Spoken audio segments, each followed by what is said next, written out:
Hello friends, how are you? This is Dr. Nagi, Ayurveda and Medicine doctor and also Isha Hatha Yoga teacher. So today we are going to talk about important aspect of Ayurveda, that is seasonal change. So whenever we have change in the season, it becomes extremely important that we try to protect ourselves from changing weather. I know it's very common sense, but the good thing is in Ayurveda they have mentioned in an elaborate way in terms of Vata, Pitta and Kapha how these seasons can impact our body and what are the precautions that we should take to protect ourselves from seasonal change.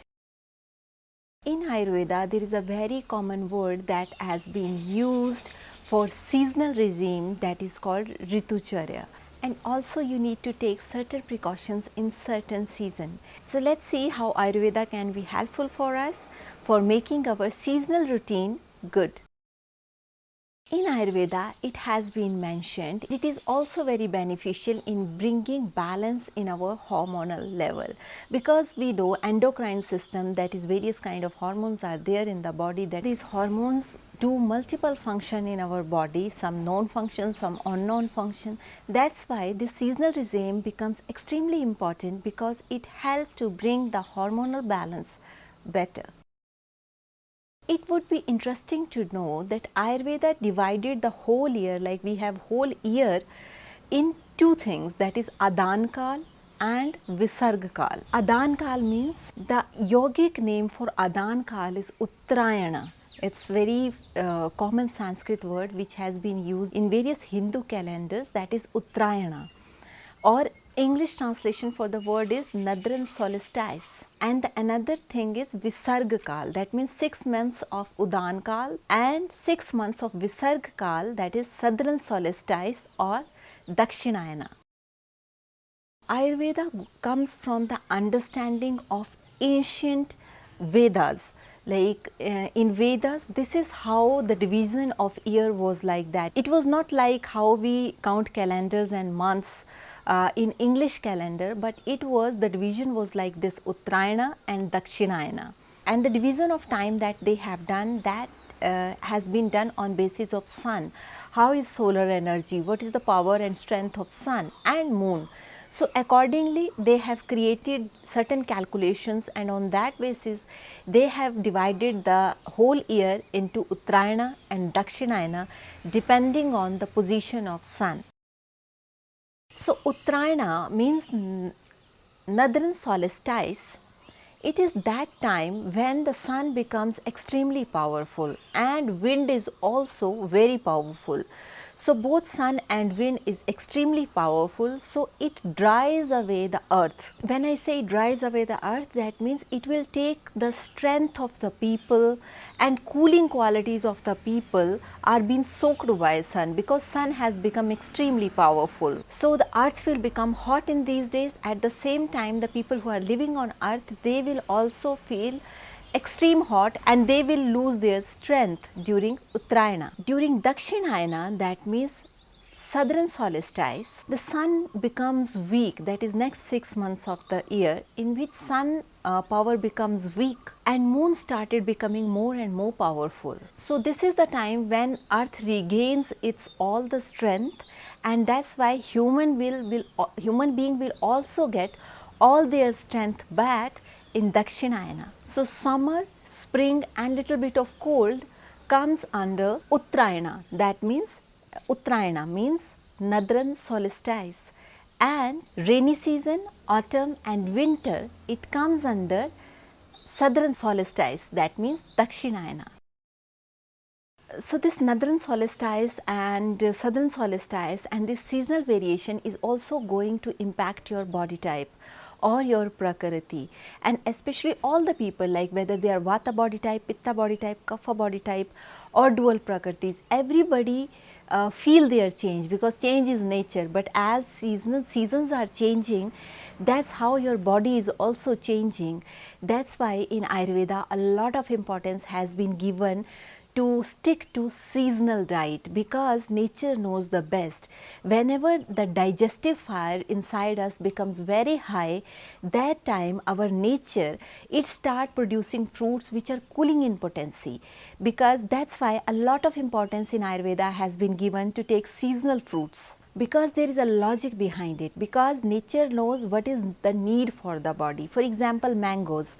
These days mangoes are even growing in a lot of fertilizers and in poly houses and in certain artificial conditions, and they are also growing mangoes in winters. But mangoes are usually grown in summers, especially in rainy season, but they are not grown in winters. So nature knows very well when to grow it, when your digestive fire is not so strong. So that, because these kind of things are helpful in enhancing your digestive fire.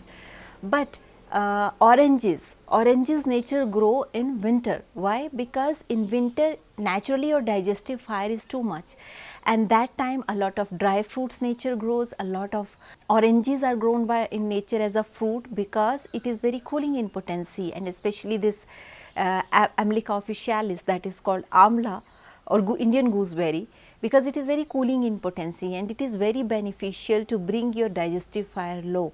That's why a lot of importance in Ayurveda has been given to take seasonal fruits and seasonal vegetables, because what is happening inside the body when your digestive fire is high according to season, and when it is low, nature knows much better than all of us. That's why a lot of importance in Ayurveda has been given to take seasonal fruits and seasonal vegetables. For example, let's understand it like this. For example, Vata dosh. So Vata dosh start accumulating inside the body in the summer because of dehydration. A lot of Vata dosh start accumulating inside the body. It is a natural cycle of nature. It is not if somebody is doing this, then Vata dosh will not get accumulated. It get accumulated, but not to that extent if you stick to seasonal regimes. But it is natural. It is the cycle of nature. Like, yes, Vata dosh will get accumulated during summers, and in rainy season the Vata dosh got aggravated. That's why a lot of importance has been given in Vata pacifying diet during rainy season. That's why your digestive fire in rainy season is also many times disturbed. So sometimes loose motion, sometimes normal, sometime indigestion, sometimes many other stomach problems. They are mostly happen in rainy season because the Vata dosha got aggravated, and that disturbs your digestive fire. That's why in rainy season we recommend people to have Vata pacifying diet. And if you don't know anything about Vata, Pitta and Kapha, you please go to our dosha series.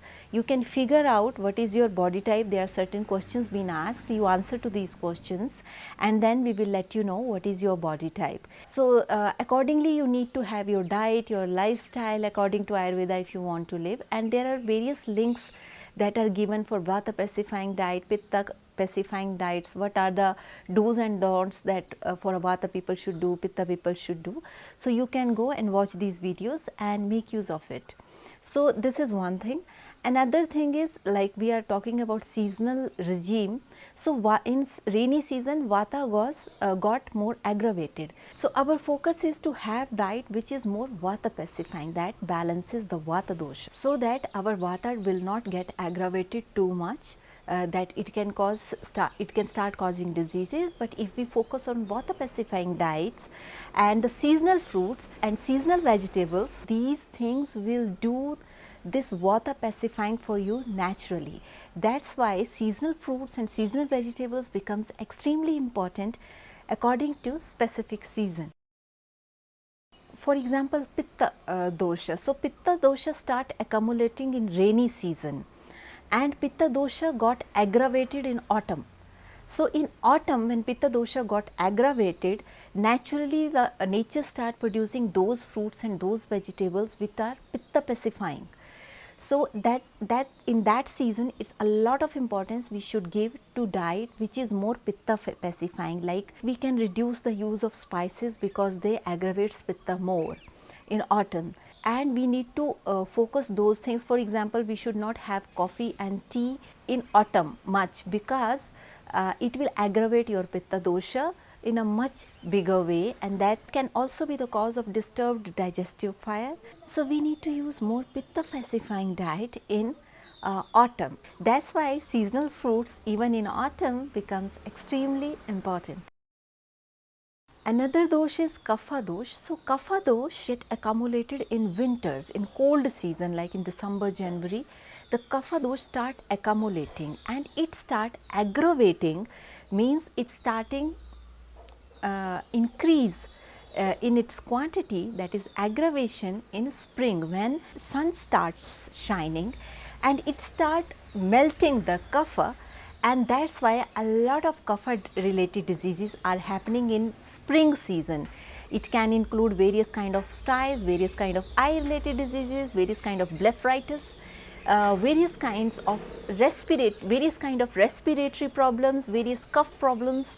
All these happen in spring season. So in spring season we need to pay a lot of attention for kapha pacifying diets, or we can stick to seasonal fruits or seasonal vegetables which will do it naturally for us. At the same time, we should not sleep in spring during the daytime because it aggravates kapha in a big way. At the same time, we should stop using all the cold drinks from the refrigerators and all the refrigerator kind of things, because they are also responsible for aggravation of kapha. At the same time, we should stop eating all the fat aggravating things like butter, ghee, excessive oils, and excessive use of oils, excessive use of trans fat, because this is the time when kapha will aggravate naturally. So that's why you need to use those diet which is kapha pacifying, or you can use all the seasonal fruits and seasonal vegetables, because nature has already decided a kapha pacifying diet for you. So stick to that and make your health better by using seasonal fruits and seasonal vegetables. At the same time, it has been seen many people come and they say they are eating dry fruits in winters very well and they got digested very well, but now in spring season we are eating the same fruits and they are not getting digested. It is very common thing, because in your winter season your digestive fire is very good, that is extremely strong. So when the digestive fire is extremely good, that time whatever thing you are putting in your stomach, whether it is cooked food, uncooked food, these nuts in a big quantity, even these can be digested. But as this digestive fire start getting low, especially in summers, if you are eating the same quantity of food and same kind of quantity of dry fruits, it becomes extremely difficult for the body to digest, because your digestive fire has started going low. And once digestive fire started going low, which is a natural cycle of nature, like there is certain seasons in which your digestive fire will be high and certain seasons in which digestive fire will be low. So that's why the diet in Ayurveda has been adjusted according to seasonal regime, and that's why nature also produce different kind of vegetables during different seasons, because nature knows best.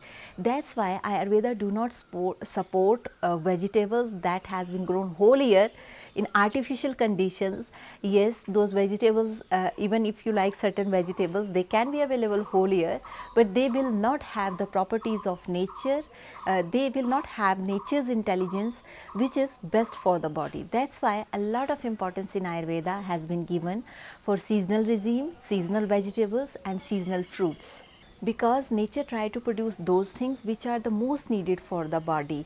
It can be fruit, it can be vegetable, it can be anything, but whatever is the need for the body, for the survival of this life, whatever is needed, nature knows best. And that's why we should also follow the intelligence of nature and try to include seasonal fruits and seasonal vegetables in our diet, because they are very, very beneficial for our health. So that's all for today's video. If you have any questions regarding Ayurveda or diet or seasonal regime or anything, you can always write to us. We will try to answer your questions in the best possible way. And with this note, I would like to say, stay healthy, stay blessed, take care. Don't forget to write your questions, and we will be more than happy to answer your questions.